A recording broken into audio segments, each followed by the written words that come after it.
नाज़रीन, 1 महीने के अंदर दूसरी बार शरह सूद में इजाफा किया गया है। ज़ाहिर है ये जो सिचुएशन है, ये जो बिजनेसमैन क्लास है उसके लिए मुश्किलात यकीनन इससे पैदा होंगी। इसी पर मुझे बात करनी है। चेयरमैन AKD ग्रुप अकील करीम डेडी साहब मुझे ज्वाइन कर रहे हैं। अस्सलाम वालेकुम, बहुत बहुत शुक्रिया अकील करीम साहब आपका। अकील साहब, ज़ाहिर है बिजनेसमैन के लिए तो मार्कअप बहुत ज़्यादा है, आप लोगों के लिए मुश्किलात बहुत ज़्यादा बढ़ेंगी। आप भी बहुत बड़े इन्वेस्टर है, तो क्या ये स्टेट बैंक तो ये जवाब दे रहा है कि हम तो इससे महंगाई को और तिजारती जो डेफिसिट है उसको कंट्रोल करना चाहते हैं?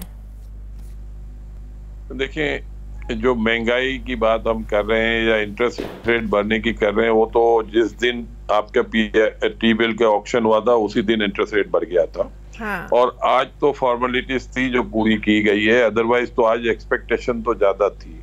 लेकिन हम दूसरी तरफ स्टेट बैंक के उस बयान को खुशाइन समझते हैं जो वो ये कह रहे हैं कि अब आने वाले दिनों में इंटरेस्ट रेट बढ़ाने की फर्दर जरूरत नहीं पड़ेगी।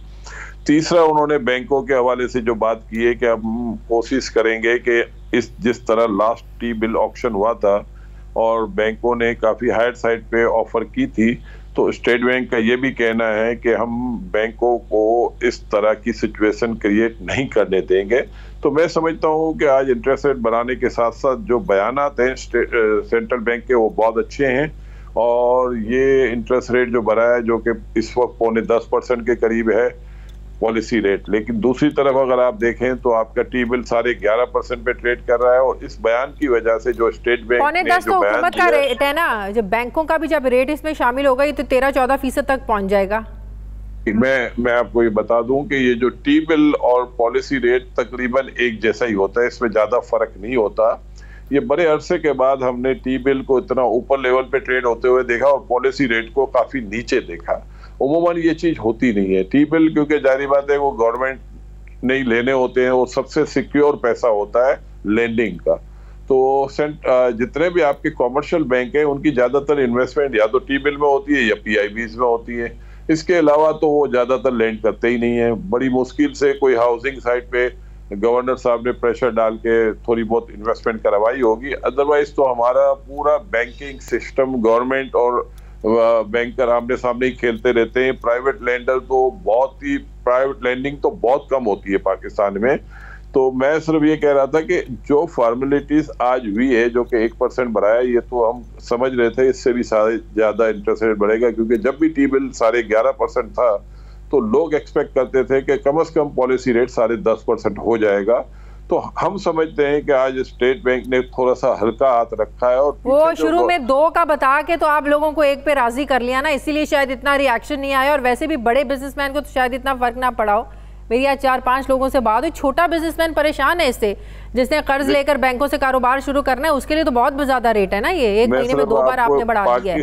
आपको पाकिस्तान में कोई बैंक ऐसा मिलेगा ही नहीं जबकि छोटे बंदे को बैंक के अंदर भी घुसने दे रहे होंगे।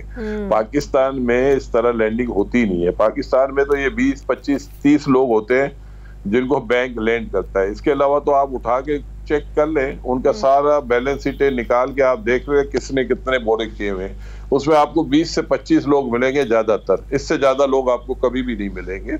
तो ये जो छोटे लोग हैं, ठीक है, इंटरेस्ट से उनको इम्पैक्ट तो आता है, लेकिन दूसरी तरफ सेविंग के रेट भी बढ़ाने से उनका बेनिफिट भी होता है। लेकिन मैं आपको जो बात समझाना चाह रहा हूँ वो सिर्फ ये है कि टी बिल के रेट नीचे आएंगे स्टेट बैंक के बयान से, और टी बिल जारी बात है गवर्नमेंट ऑफ पाकिस्तान खरीदती है। तो गवर्नमेंट ऑफ पाकिस्तान के लिए ये अच्छी खबर है जो स्टेट बैंक ने जो बयान दिया है, पॉलिसी बयान दिया है, वो अच्छा बयान है, जिसकी वजह से हम हो सकता है कल टी बिल के रेट को 10.5% पे होता हुआ देखें, क्योंकि कल टी बिल का ऑक्शन भी है। तो उस ऑक्शन में भी हम समझते हैं कि अब शायद वो उस हायर साइड पे ऑक्शन नहीं होगा जो पीछे हो चुका है, और फाइनेंस मिनिस्ट्री भी फोकस करेगी कि इस तरह का ऑक्शन ना हो। मैं समझता हूँ वो भी नपी तुली बैठी हुई है कि कोई बैंक अब उनको ज्यादा परेशान ना करे। और ये मैं समझता हूँ कि इस पॉलिसी रेट के लिए मैं ये नहीं कह सकता कि ये रेट क्यों बढ़ा है, क्योंकि ये तो ऑब्वियस था, इसको बढ़ना तो था ही।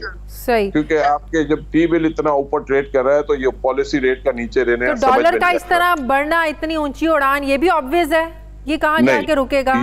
ये जो आप बात कर रही है ना, ये मैं समझता हूँ ये स्टेट बैंक से कोताही हो रही है, और ये किसी सूरत में नहीं होना चाहिए। आपका रुपये का डिवैल्यू होना ये हमारे लिए ज्यादा खतरनाक है। हम जो ये कह रहे हैं कि कमोडिटीज दुनिया में बढ़ी है जिसकी वजह से इन्फ्लेशन आया है, लेकिन मैं ये समझता हूँ कि कमोडिटीज की प्राइस अब नीचे भी आना शुरू हो गई है, लेकिन आपका रुपी डिवैल्यूएशन की वजह से आप उस महंगाई से बाहर निकलने में आपको मुश्किलात आएंगी।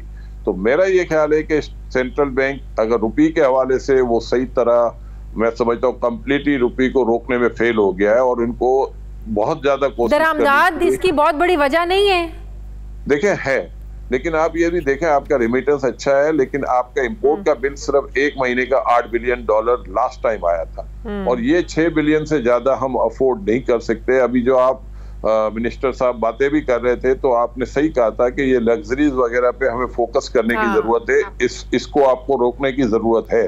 और ये भी बिल हमारा काफी बड़ा है, 3 बिल है जो हायर साइड पे आए। एक तो आपका वैक्सीन का जो बिल था वो तो हमें बहुत लंबे अरसे तक तो इंपोर्ट नहीं करनी है, तो उससे तो हम जल्द बाहर आ जाएंगे।